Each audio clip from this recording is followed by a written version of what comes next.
আসসালামু আলাইকুম এভরিওয়ান। রিফনালিমা চ্যানেলে সবাইকে স্বাগতম। সো কেমন আছো সবাই? আশা করি ভালো আছো। সো এক্সাম শেষ করে বাড়ি পৌঁছে দেখি আম্মু কিছু প্রিপারেশন করছে। আসলে সন্ধ্যার সময় একটা টুকটাক কিছু খাবার ক্রেভিংস তো সবারই থাকে, তাই না? তাই আজকে ক্রেভিংস মেটানোর জন্য রান্না হচ্ছে ছোলা। ইয়াস, ছোলা আমার অনেক অনেক অনেক ফেভারিট। এমনকি আজকে এক্সাম দিয়ে যখন বাসায় ফিরছিলাম তখন বাস পাচ্ছিলাম না। বাসের জন্য টেনশন করতে করতে প্রায় অবস্থা খারাপ। শুধু আমার না, যারা রাস্তায় ছিল, পথযাত্রী সবারই একই অবস্থা। রাস্তা ফাঁকা, বাস নাই। পরে হাঁটতে প্রায় ৩-৪টা বাস স্টপ পার করে গিয়ে বাসে উঠছি। তো যাওয়ার সময় থাকে না রাস্তায় অনেক স্ট্রিট ফুড থাকে। তো আমার এই ছোলা মাখা দেখে অনেক খাওয়ার ইচ্ছা জাগতেছিল। কিন্তু কি করব? বাসের টেনশনে সন্ধ্যা হয়ে যাবে। খাওয়া-দাওয়ার দিক তাকাই নাই। সোজা হেঁটে গিয়ে বাসে উঠছি। বাট বাসায় এসে দেখি বাহ! যেটা খেতে ইচ্ছা করছিল সেটা তো বাসায় রান্না হচ্ছে। ওয়াও! আলহামদুলিল্লাহ। সো ছোলার সাথে খাওয়ার জন্য শসা কাটা হয়েছে অ্যান্ড আম্মু সবাইকে সার্ভ করে দিচ্ছিল। আমার আবার এসব খাবারে একটু অতিরিক্ত ঝাল পছন্দ, তাই আমি একটু বেশি করে চিলি ফ্লেক্স নিয়ে নিচ্ছিলাম। আমার দেখাদেখি বাসার আরও অনেকেই বলছিল যে, "দাও, আমাকেও দাও, আমাকেও দাও, আমাকেও দাও।" শীতের সময় তাই টেবিলে বসে খাওয়ার চেয়ে আমি বিছানায় লেপের তলে বসে খাওয়াটা বেশি প্রেফার করছিলাম। আহা! প্রত্যেকটা বাইটে উফ! ঝাল, একেকটা ঝালকে একদম মাথায় ধরতেছিল। Just wow! তো ছোলা বানানোর সাথে আম্মু কেকও বানাচ্ছিল, বাট কেকের বানানোর কোনো ফুটেজ আমি নেইনি, কারণ কোনো প্ল্যান প্রোগ্রাম ছাড়া, কোনো মেজারমেন্ট ছাড়া জাস্ট মন মতো উপকরণ দিয়ে কেক বানানো হয়েছে। আমাদের বাসায় কখনো পারফেক্টলি কেক হয় না। অলমোস্ট ৩-৪ বছর আগে অনেকবার ট্রাই করা হয়েছিল, বাট ভালো মতন হয় না দেখে আমরা বাসায় কেক বানাই না। বাট আম্মুর আজকে মন চেয়েছে যে কেক বানাবে, সো আম্মু নিজের মন মতো প্রপোর্শন দিয়ে কেক বানিয়েছে। অ্যান্ড সবার, ইভেন আম্মুরও এক্সপেকটেশন ছিল যে কেক ভালো হবে না, ফালতু হবে, কেকটা ভেতর থেকে কাঁচা থাকবে। তারপরেও ধৈর্য ধরে অনেকক্ষণ, সেই রাত ১টা অবধি কেকটাকে চুলায় বেক করেছি। ধৈর্য ধরেছি যে এন্ডিং রেজাল্ট কী আসে। মাশাআল্লাহ, আমরা সবাই খুশি যে কেক ভেতর থেকে কাঁচা ছিল না অ্যান্ড খুব সফট ছিল। এটা হচ্ছে অন্য আরেক দিনের ক্লিপ।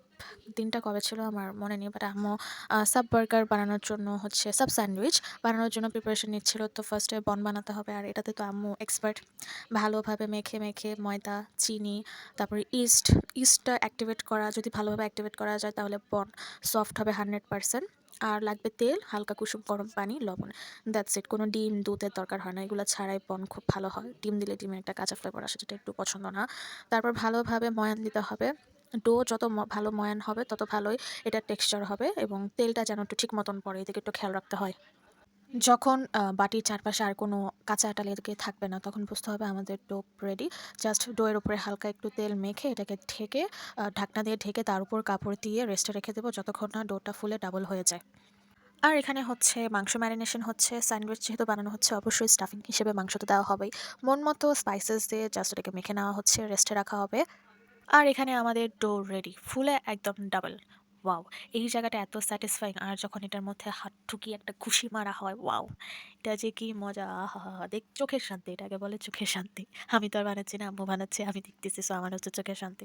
তো এখান থেকে সমান কয়েকটা অংশে ভাগ করে নেওয়া হবে। সম্ভবত ১০টা পার্ট করা হয়েছিল। এই একটা ডো থেকে ১০টা বন বানানো হয়, তাও হিউজ সাইজের। মানে একটা বন, নরমাল বন ২ জন ইজিলি খাইতে পারবে। এত বড় ১০টা বন হয়। আমাদের বাসার সবারই একটা অভ্যাস যে, যেদিন কোনো খাবার রান্না করা হয় সেদিন এটার যে টেস্ট থাকে তার পরের দিন টেস্টটা ডাবল হয়।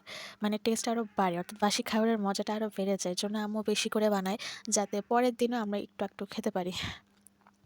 তো এখানে সুন্দরভাবে আম্মু লম্বালম্বিভাবে, যেহেতু সাব স্যান্ডউইচ একটু লম্বা হয়, এজন্য আম্মু বনটাও চেষ্টা করেছে একটু লম্বালম্বিভাবে বেলে বেক করার জন্য।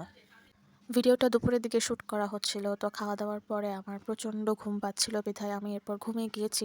বেক করার আর ক্লিপ নিতে পারিনি। তো বেক করার পরে বনগুলোর ফাইনাল লুক কেমন হয়েছে সেটা দেখাচ্ছি। মাশাআল্লাহ, এত সুন্দর, বলার বাহিরে। বনগুলোর কালার যতটা সুন্দর হয়েছে, এটা ধরতে ঠিক ততটাও সফট, লাইক পুচুক। শুধু শর্করা খেলেই তো হবে না, লাগবে প্রোটিন। আর প্রোটিন পাবো অবশ্যই মাংস থেকে। তো মাংসটাকে আদা রসুন বাটা, গোলমরিচ, তারপরে হচ্ছে সয়া সস, এই লবণ দিয়ে ভালোভাবে ম্যারিনেট করে এটাকে ফ্রাই করা হবে। অবশ্যই ফ্রাই করার আগে কিছুক্ষণ রেস্টে দিলে মাংসটা জুসি ভালো হয়। তারপর মাংসটাকে ছোট করে, প্রথমে চেয়েছিলাম এটাকে কাটতে, কাটায় অসুবিধা হচ্ছিল বিধায় এটাকে হাত দিয়ে ছোট টুকরায় পরিণত করা হয়েছে। এবং আমাদের সবার ফেভারিট মেয়োনিজ তো থাকবেই। যখনই কোনো ফাস্ট ফুড আইটেম করা হবে, অন্য কিছু থাকুক না থাকুক, মেয়োনিজ অবশ্যই থাকবে। অবশ্যই আমাদের রায়তাও অনেক ফেভারিট, বাট স্যান্ডউইচের সাথে তো আর রায়তা যাবে না, মেয়োনিজই যাবে, তাই না? তারপর মাংসের সাথে মেয়োনিজ, শসা ভালোভাবে মিক্স করা হবে। এখানে চামচের ব্যবহার করছি না, কারণ হাত দিয়ে ভালো মিক্স হবে। আর হাতের যে মজা সেটা অন্য কোথাও পাওয়া যাবে না। It's true. বনগুলো আমি আগেই মাঝখান দিয়ে কেটে রেখেছিলাম। তো এখন মেয়োনিজ ভরিয়ে সেই মাংসের যে পুরটা ভেতরে দিয়ে সার্ভ করা হবে। ইয়াম! সো তোমরা দেখতে থাকো, আমি খেতে থাকি। আল্লাহ হাফেজ।